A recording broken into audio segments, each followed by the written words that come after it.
Les extraña Laurita porque... Good afternoon, everyone. Thank you very much for joining us here at ITW 2023. I hope you had a very successful and busy morning. Thank you for joining us here on the stage, which is sponsored by Telecoms. So before we kick off, I'd like to direct your attention to our antitrust notice. If you've got any questions, please ask one of the team. Also, I'd like to thank our sponsors for making this possible. Our diamonds and our golds, our silvers and our bronze sponsors. Thank you very much. Without you, it's not possible. So the first session of the afternoon, we're looking at the cable ties, the subsea partnerships and projects that are bringing the world together. So I'd like to introduce our panel to the stage and our moderator, Eric.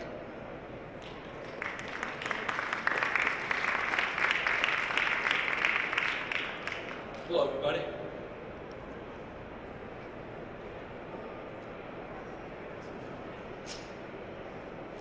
Thank you all for coming, and hope you got through that lunch line quickly, and I'm sure there'll be many more joining us as soon as that dies down a little bit.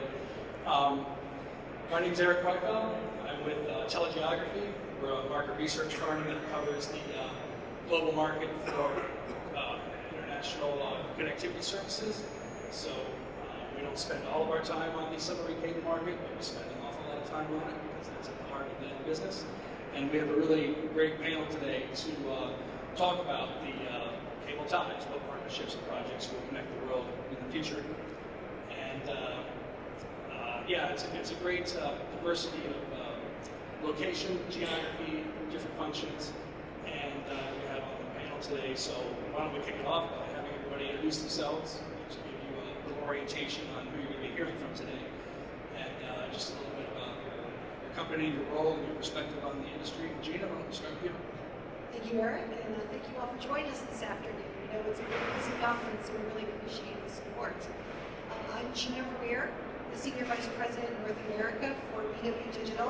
We are part of the BW Group, and next month we're going to be celebrating 5 years of having the Hekiki submarine cable in the marketplace, which connects Australia, New Zealand to the United States.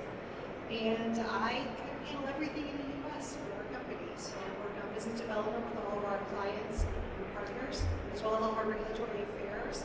And we've got a pretty aggressive new project on the map that we'll talk about throughout the session today on Hekiki Nui. So I hope to share more later on that with all of you.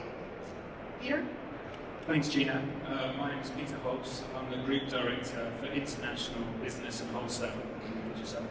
I think the simplest way to try and sort of convey what I'm accountable for is everything that goes in and out of the 25 different markets that we operate in within the Caribbean and Latin America ultimately falls under my team. One of the areas that we're investing heavily in at the moment is in subsea, and we're putting our own cable called Deep Blue One, because it's the first one of the plan we're rolling out, and we'll talk more about that as we go through. Thank you. Good afternoon, everybody. I'm the head of product management for backbone and infrastructure solution at Sparkle. Sparkle has a global fiber footprint, and specifically in the submarine cable space, we have about 600,000 kilometers of submarine assets with more than 100-year experience. If you go back to our predecessors, they are capable. Hello, my name is Alfred Young, based in San Francisco, California. I work for a company called Telstra International. I manage a team that basically looks after the hyperscale global wholesale industry and all things cable investment. I'm blessed to work in an industry where subsea is probably the most challenging and most demanding within the region. We operate on 31 cable landing stations and have ownership in the largest international subsea assets in Asia. Hi, good afternoon, everyone. My name is Monica Martinez, and I'm Chief Marketing Officer for Telsius. Telsius is an infrastructure digital company that's been in the submarine cable industry over 20 years.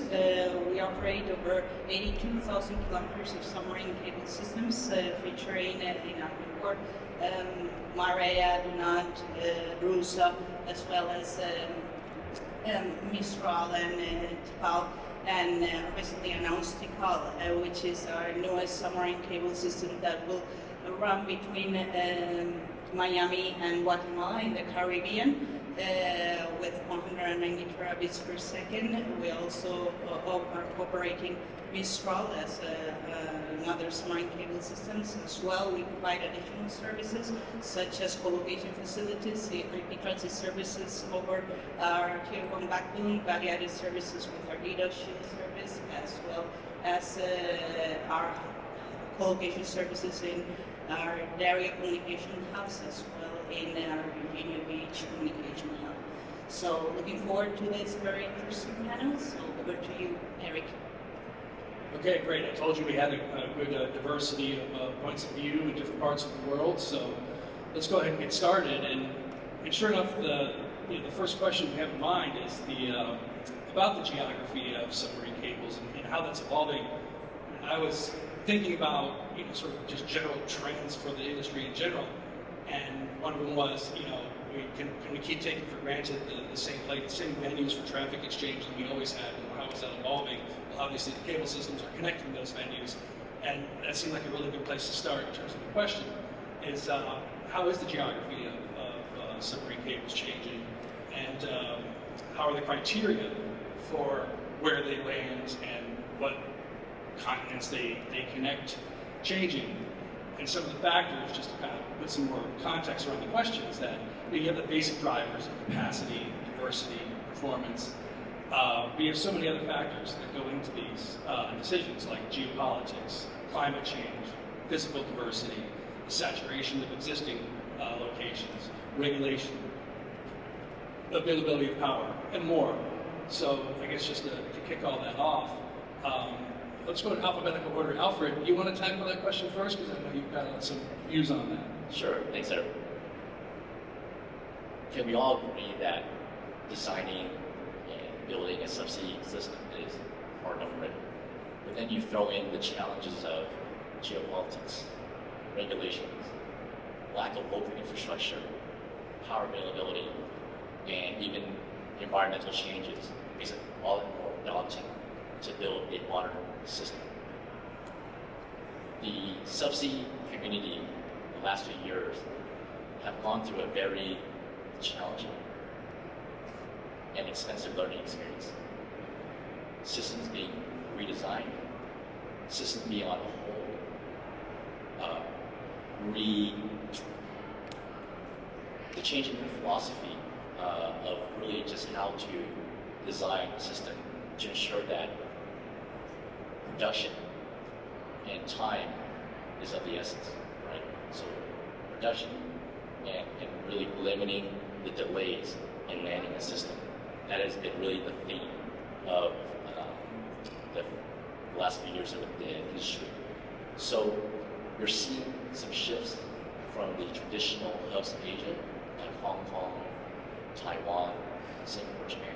Now they're still very, very relevant, and they're still very, very important to the subsea community, and also to all the businesses. But you're seeing other countries now reaping the benefits in Southeast Asia. For example, the Philippines, Thailand, Malaysia, Indonesia, Vietnam. And so time will tell if these countries' local infrastructure can actually address the systems that are going to be landing in these countries. I'll use the Philippines for example.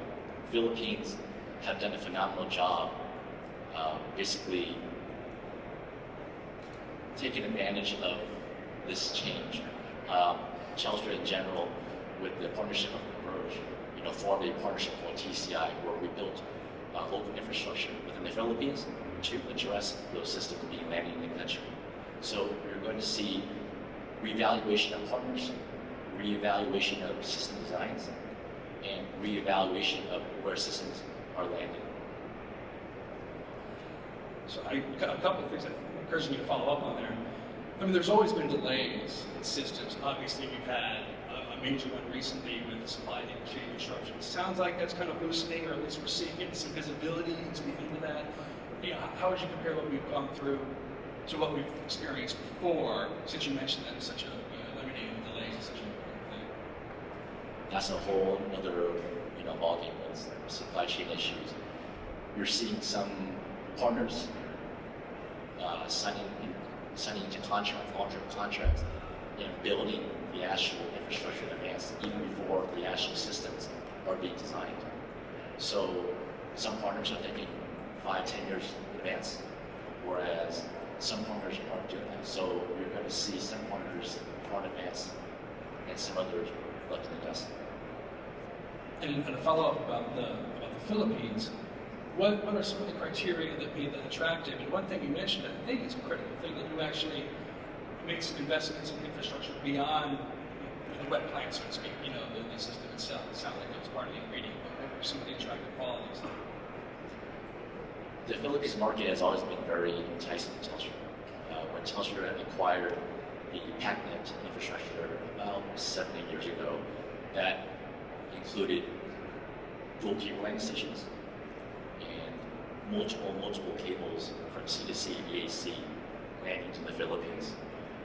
With that amount of wet plant available to us, we need to ensure that we built the dry plant also to address all the needs.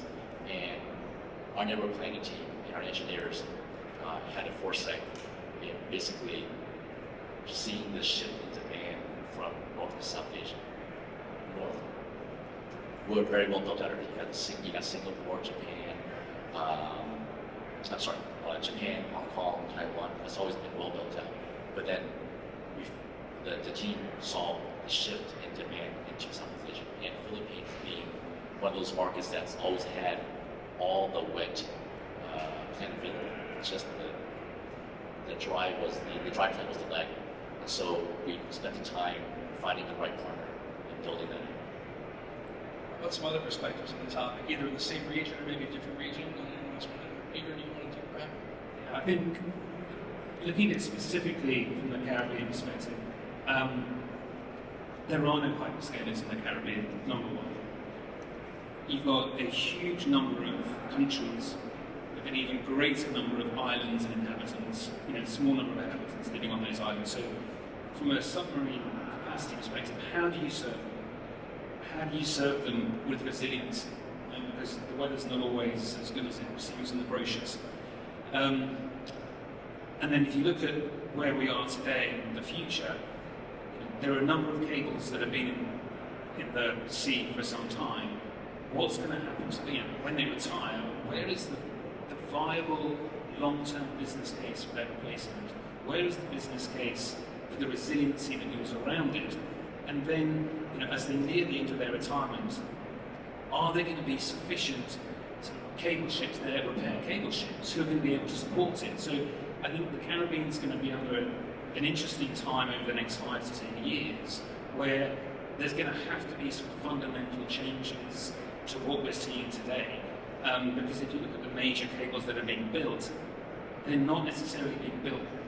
They're being built either side of the Caribbean, to the east and the west, and they're too far away to actually connect to make it viable. So I think we're absolutely going to see more sort of partnership cables. We're building Deep Blue One on our own, but that's because it's quite a unique situation, and I've got plans for a couple of others, but they're unique situations that serve a specific requirement.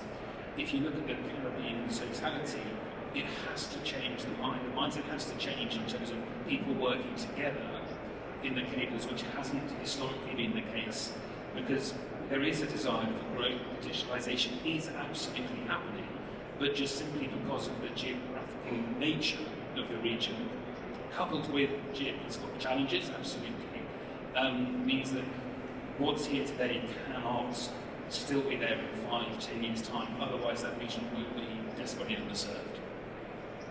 Well, congratulations, you have a case study that has all the factors that are challenges, to this archipelago and different jurisdictions, and the economics of it are very challenging. And I'm going to bounce back to Asia, back to that world, and not to lay that completely at your feet, but there's an archipelago as well, and some of these dynamics going on back there. Absolutely. I think if you take a look at from ITW Digital's perspective, we kind of combine, right? Both cases that Alfred and Peter were chatting about.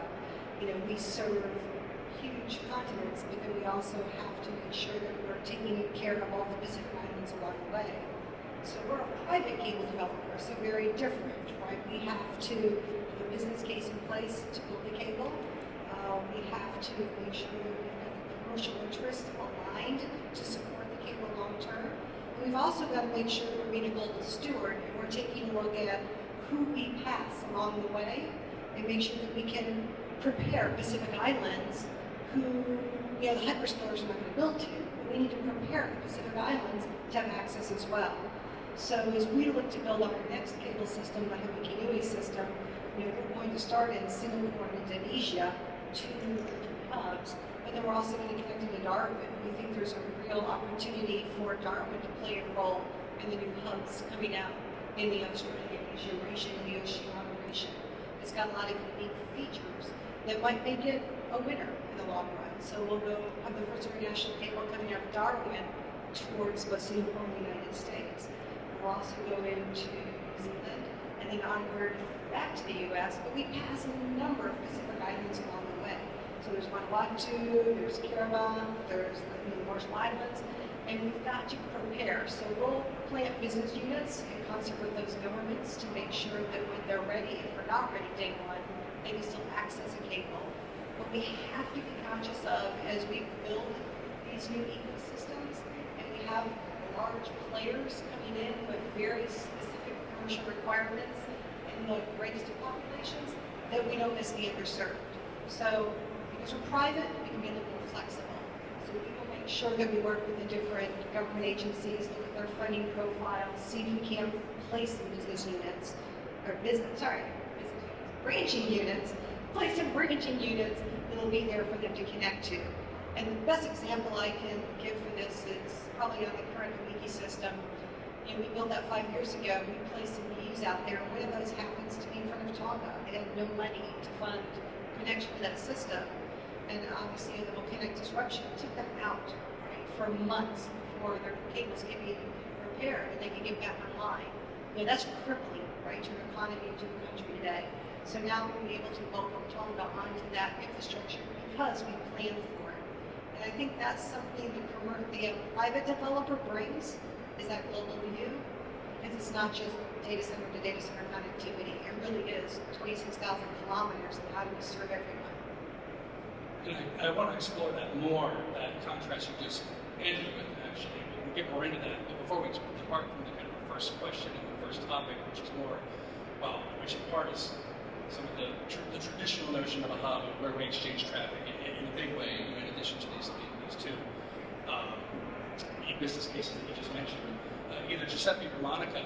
I mean, what do you think about some of these other factors that go into choosing where to exchange traffic, where to land cables? Is it the Philippines? Is it other places? Is it the same places? I mean, what kind of view do you bring to that? And maybe Latin America as well.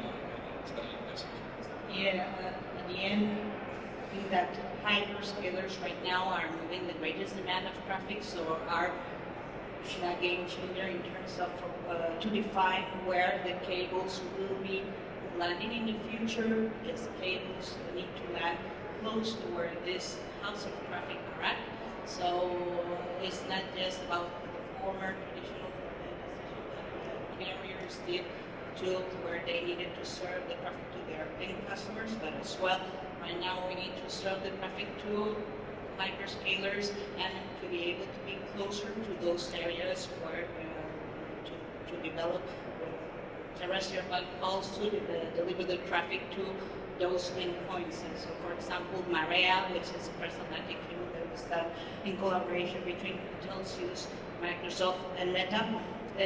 It joins the transatlantic between Virginia Beach, which is very close to one of the most important hubs of traffic and which is Ashburn, and it connects it with the lowest latency transatlantic connectivity to the northern part of Spain, which is Solana, which at the end it converts Spain in the entrance the future digital hub of infrastructure in the future.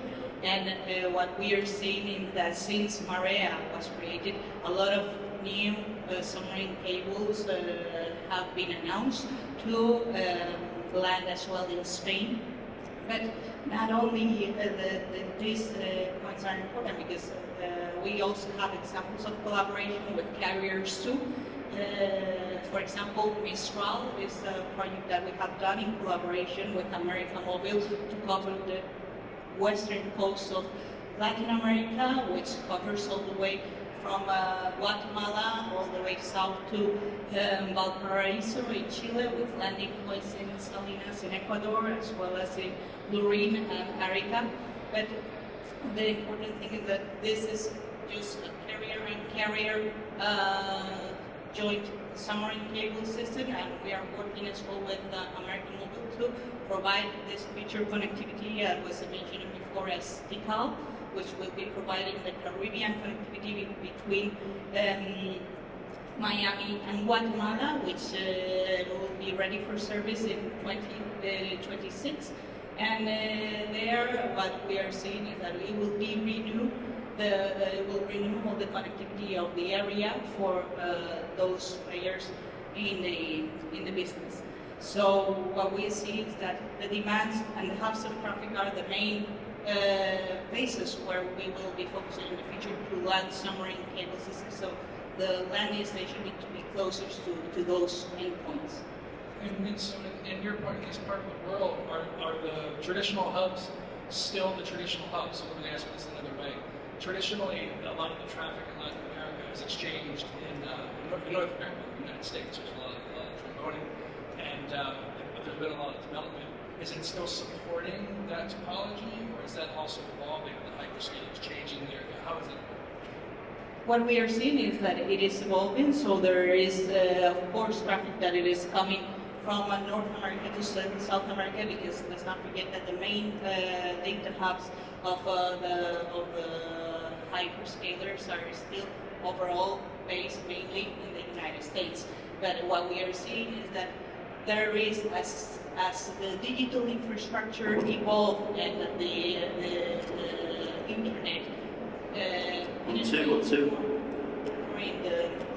in the different countries of Latin America, so the data hubs are as well evolving into the region and are coming down into the region as well. So important points that we are seeing are Lurin, for example, or Fortaleza, where we are seeing great demand, as well as in Barranquilla. So we are seeing that a lot of demand is growing due to the hyperscalers going down into the region as well. So the growth is really on both ends. It's traditionally where the hyperscalers have been and continue to be, but they also are expanding. From the cable perspective, the traffic is just flowing anyway, but you are seeing more content localization, I suppose, in your case. Giuseppe, what do you think about the criteria for different places to land cables and exchange traffic? Yeah, let me say that we can see this from different angles, and we heard already from our colleagues some of the flavors. But at the end, why do you build new submarine, additional submarine cables? There are a few real drivers. And one is scalability to feed more connectivity. One is diversity, and we see more and more that becoming as the main driver. One is performance, where and if is the case to improve the performance, and for some geographies and some countries, is really a matter of reachability. So there are like highlands, now we mentioned Tonga, there are coastal countries where it's a matter of digital survival, to have multiple, so again, diversity. Give this to you. Take my phone out. No, It's kind of heavy.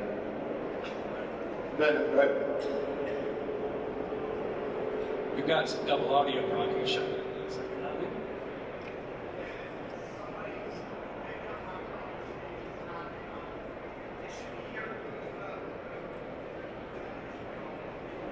Yep. Okay. So I think we have seen a lot of deployments in the last, I would say, 3-4 decades. Brandon. It's a bit bigger than I don't know.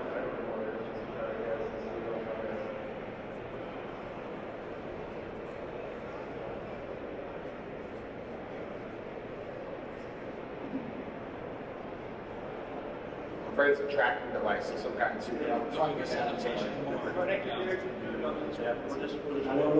Okay. So you see the issue of radio transmission. If you're submarine, you don't have this type of issue.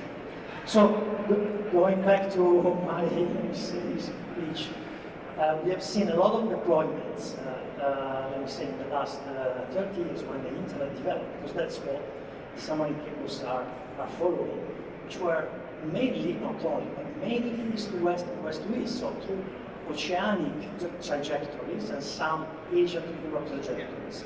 But we have seen in the last 10 years, I would say, more and more, because the digital gravity is going to be distributed more than it used to be. You need these physical assets supporting more and more north-south, or east, or let me say west to east, south trajectories. And along this path of development, you see new hubs coming out because again, the need of diversifying and distributing giving more granularity to these hubbing capabilities, that there are here and there new hubbing element, new grooming point of physical and infrastructure interconnection. For example, we are experiencing this in Genoa at the moment, within the Mediterranean scope, where you need diversity. Of course, Marseille is the largest hub, but carriers or these have been looking for diversification as a driver of developing this infrastructure. So, for example, we are seeing these new hubbing elements developing here and there. So, diversity is a big driver, that's interesting. Well, let's talk a little bit more about the commercial bit then, and how you make a business case out of doing all those cables. And there's sort of two categories. One, which we've already alluded to, is how do you do numerous small emerging markets with huge cables. And so we can maybe talk a little bit more about how to solve this riddle that Peter has posed, but also the big east-west, massive parallel network that we have between the data center interconnect as well, because that's a massive part of the market as well. So, how do we serve both of those needs and others on a continuum in between them with submarine cable infrastructure? Peter, you introduced it, so I'll go back to you on how do we solve this riddle. I think it depends who you work for. So whether you're a PE-backed entity, whether you're a carrier or a hyperscaler, you will look at it potentially with a different commercial mindset. So from a carrier perspective, ultimately, certainly from a digital perspective, the key driver is how do we serve our customers? Right? How do we make sure that they have a digital future? And so that's the core component of any business case we look at. And then on top of that, yes, the potential for resale. But even when we look at that, certainly in the Caribbean, there aren't many people to sell to, ultimately. Right? So it's quite a limited market. And I think that's where, if we look into the future, it will be about partnerships. And ultimately be about making sure that you're providing sort of that 24/7 connection for your customers. And yes, data is growing, but it's not growing to the scale it's in other parts of the world. I mean, if you look at Haiti, which is a significant country in the Caribbean, people there are literally making the decision: do they buy sort of data on their mobile phone for one day, or do they buy a cigarette, or do they actually buy water? So you have to really sort of understand the economics of each country. And I think there is a big part for governments to play. I think they do need to step up and make sure that they take tax and make sure they are reinvesting in the future of their in the future of telco and of networks. But there is no sort of one size fits all. But it does very much depend on sort of the company that's looking to build, the environment they're in, and the geopolitical environment they're in as well, but also where you're geographically located, because for some markets it's very easy because they're close together. For other countries, in the Cayman Islands where I live, it's in the middle of absolutely nowhere. Like, for there to be a pure commercial model, for that to make sense, is very hard without government funding, or the return on that investment is a long, long time in the future. And with the capital intensive setup costs, you need some bold decisions to be able to make that risk. And ultimately, if you're a carrier, yes, you may, but if you're PE backed, you can probably make a quicker return elsewhere. Do the PE folks and to some degree private equity investors, more investor-specific approach, and even sort of the hyperscalers for that matter, don't they also have some interest in accessing emerging markets? This is where the growth is. It's not easy, but... Hyperscalers, brutally honestly, no I don't, because it doesn't have that scale. Ultimately, hyperscale. Yeah. And going back to the sort of the road analogy, they want the motorways, they don't want the roads off the roads to build there. So we're not seeing any sort of drivers ultimately at this point. Will that change in the next 5 to 10 years? We will see. And from a PE-backed perspective, they've probably got, ultimately, they've probably better financial opportunities or a quicker return on their investment, let's say, for some of the larger groups. But as ultimately, if you're looking in smaller markets, whether it is the Caribbean or elsewhere in the world, if it's purely to serve, the population in that market, and that population isn't great, and it isn't close to the large existing cable, it's not a great investment. It's just too challenging. It's just even hard to find someone with that appetite and that financial arrangement. It's just too challenging. But that's where governments have got to come into play, and world bodies, to say, look, how do we make sure that the world has access? It's become a real digital divide issue. It's not necessarily the answer. Yes, it helps, but you've got some significant weather challenges in a lot of these regions as well. So how do you keep always on? And the answer, yes, is submarine, but it needs to be looked at in a much broader context than just telcos looking at it or PEs looking at it. It does need some governments to review it as well. Gene, I know you have some sort of investor perspective on anything to add there. Yeah, I think Delegates Digital is not a carrier, number one, right? So we don't have that embedded base of clients that all over the place from the panel have, right? So we have to look at it from a business case perspective. And from the first cable we built to the second, we're looking at maybe a 4x increase in capital to build, right? We're doubling the cable is 26,000 kilometers, close to $1 million.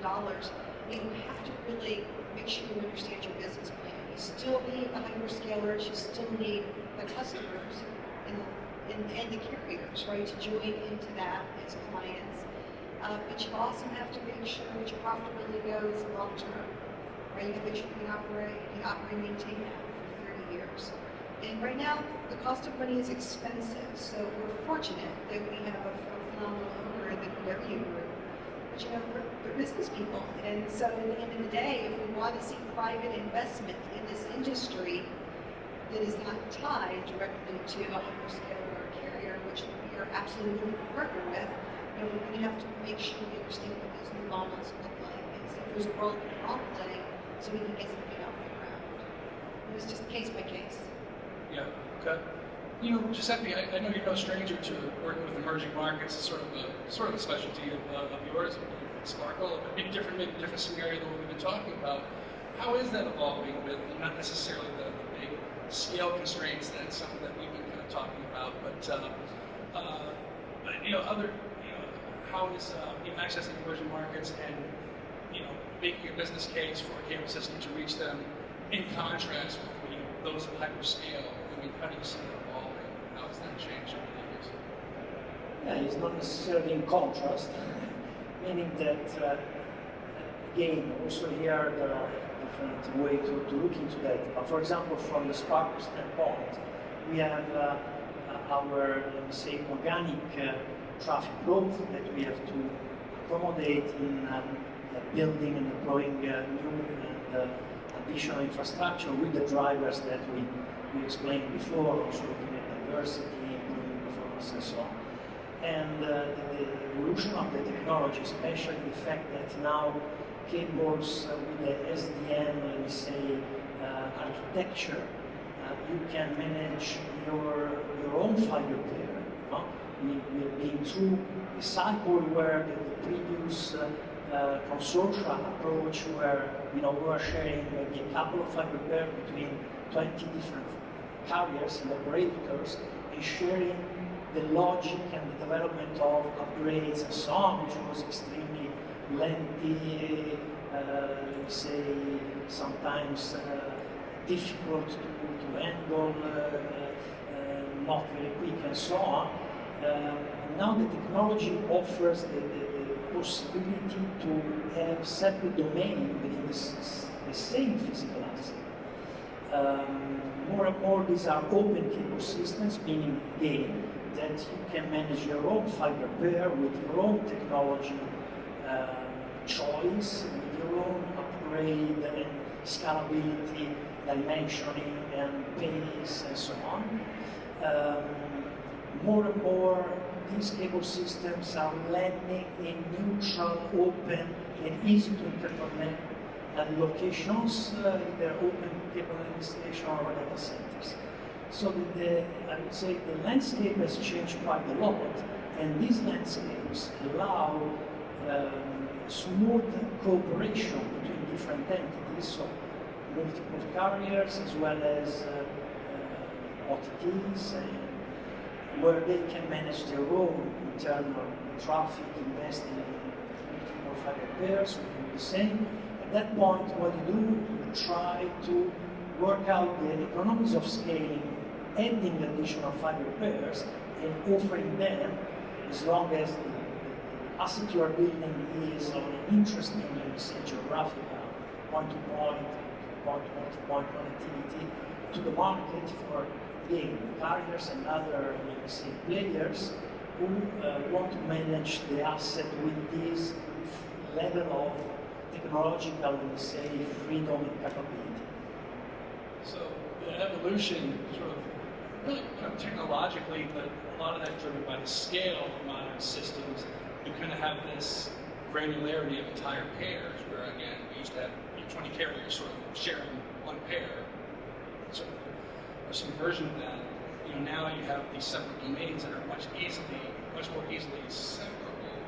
That frees up makes things more flexible on the commercial side to deal with different agendas, and different cases for using the system. Obviously, you still have the overall case of being, but it sounds like it just frees up some creative options to have different partners on the cable system because of the needs.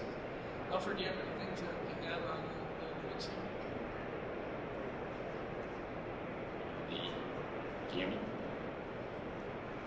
All these systems are built, they're coming online. They're 12, 16, 24 fiber pair systems. Very, very large amounts of capacity, but the systems that are in concept or in a design stage, there is just that design stage. And there's the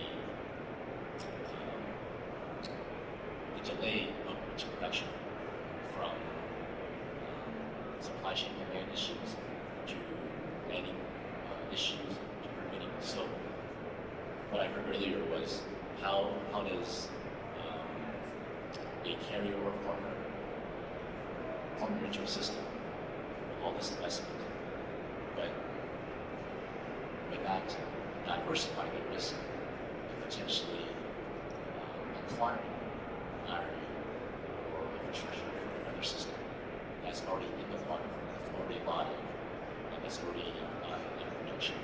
So it's a risk reward.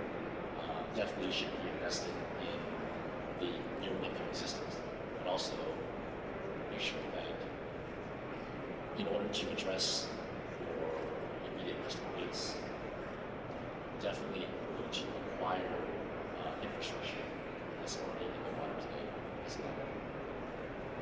So just to make sure I understand your point, that although there are new systems coming along that have much greater fiber counts and along the same more flexibility, there's still work to be done and business cases to be made of cable systems that are already. And could you just elaborate a little more on what the distinction you were making there, I guess, on the new versus the old, and what you were drawing from that, just to make sure that you were making the best use of the existing assets, or is that kind of the case? so there's a lot of assets in the ocean today, and a lot of these assets are proven, they're live, they're active. So those are the systems where you should still continue to invest in, modernize the system, continue to acquire assets or residues or fiber optic systems while the new modernized system are being planned. Again, the time to production and the speed to production has significantly delayed the last 5 years, and you're going to see that trend, whether it's green issues, regulatory issues, just supply chain demand issues. So again, in order for a partner or a customer or a company to ensure that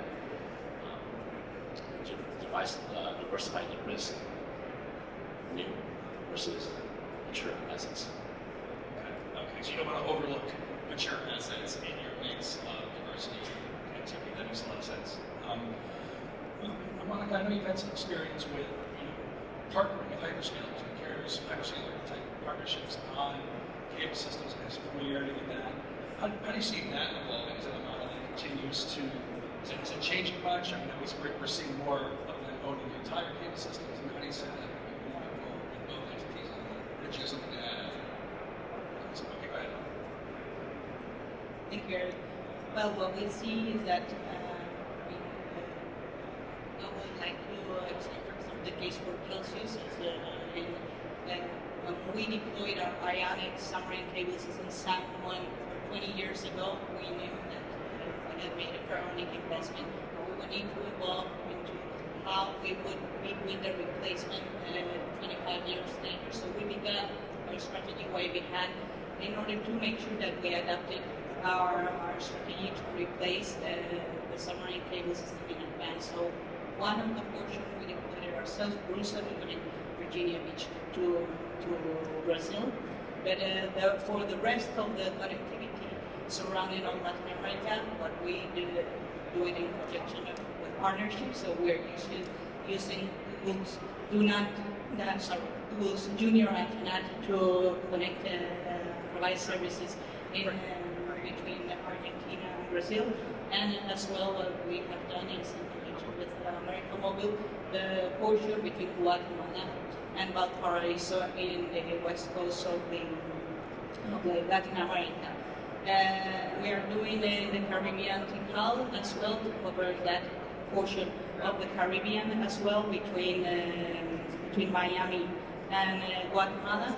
But what we are seeing is that we will be keen and looking forward to future partnerships for other submarine cable systems, depending on which players are in the industry with needs to deploy submarine cable systems. So it could be hyperscalers, it could be carriers, it could be a joint integration between hyperscalers and carriers, or only carriers with carriers, and who knows which players will appear in the future with needs of deploying submarine cable systems. So we are there to listen to the market and evolving and see how partnership will need to evolve to adapt to make sure that we are working in the most efficient way to get the business case of submarine cables. But so you see several different scenarios there, pretty much willing to take on whatever makes sense in the situation. It sounds like. Okay. We still have a little bit of time. I don't know if any of you are been thinking about a question you'd like to ask the panel, but you're welcome to. Now's the time. If anyone has a question for any of the panelists in the audience.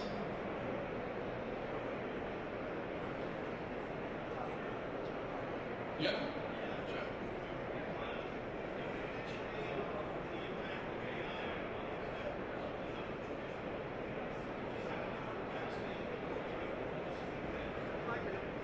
I can go ahead and repeat the question. I'll go ahead and repeat it. Yeah, it's basically about AI. You know, you got to think about the question for the benefit of the audience. We've been talking a lot about artificial intelligence. Is the global submarine network going to be sufficient to carry that potential marine demand? Monica, you ready? I think that AI will increase the bandwidth in the submarine cable systems, and technologies will have to support that evolution as well. So what we see today is that under researchers, the multi-core fibers that are evolving and being developed. So where we see one fiber pair in the future with multi-core, we will be seeing 4 fiber pairs to things that 1 fiber pair. So still a lot of research is happening. So amplifiers that go underwater are still under development. Still the size of the fibers is being worked out. But what we are seeing is that newer submarine cable systems that we get into the water with currently 24 or 32 fiber pairs, that multiplied by 4 would be 128 fiber pairs. So what we are seeing is that we will be having a lot of additional bandwidth with the evolution of technology as it evolves in the future. So still, it will not be the same capacity, it will not be times 4, but it will be more or less in the times 3 will be the capacity. So I think that technology needs to answer to those necessities. Even with conventional applications, if you will, we've seen doubling of global international capacity every 2 years. That's a lot of growth as it is, even without AI. And part of the answer to this is just the roadmap of capacity expansion. And it sounds like there is a visible roadmap to satisfy lots more growth at that type of rate. The other interesting part of the question, this was alluded to in some of the other panels today, is that AI that could actually shift who's generating the demand and what entity it is. It could be a hyperscaler, but it might not be the ones that are out there today. It could be someone else. It could be the topology of the network changes. Does anyone have a view on that? How it might actually change? I mean, there's obviously the bandwidth part, but would that AI back to the first question? The topology of the network and see if it changes that. Second. Yeah, I would say that the implications of the applications and the, capability in terms of throughput are pretty direct, right? But they get there, of course. And again, the geography is showing us every year that there is an overall connectivity demand which is increases, and is the result of all these, the cloud, all the applications development. Now, this is again on the pure scalability element of the transmission digital infrastructure. But this type of application, whether the cloud, the edge, or the application moving to the edge, are more and more pushing also the performance element. So maybe you need to build new physical infrastructure in order to cope with a better performance and even more higher reliability. Because this type of application will require a certain level of availability, and this will require more resiliency. Resiliency means, building in a diversified way, building in geographies or cross geographies that are new, that are different.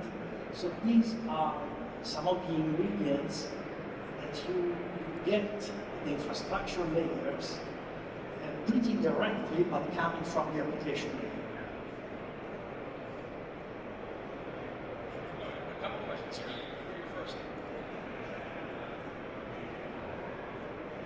Question on the economics of building new cables versus upgrading existing ones, especially with new technologies in wind plant as it relates to SDM and leveraging greater technology. How feasible it is to upgrade existing ones versus building new ones? Alfred, do you want to take that one? I pick on you for that one. Peter, go for it. Yeah, there are so many different permutations of factors. The age of the cable, the distance, the repeaters, etc. So there's absolutely no one size fits all in terms of the asking. You have to look at every single instance specifically. Look at, well, what is the age of the cable? What is the cost to upgrade? If you were to build a new cable, what does the commercial model of that look like?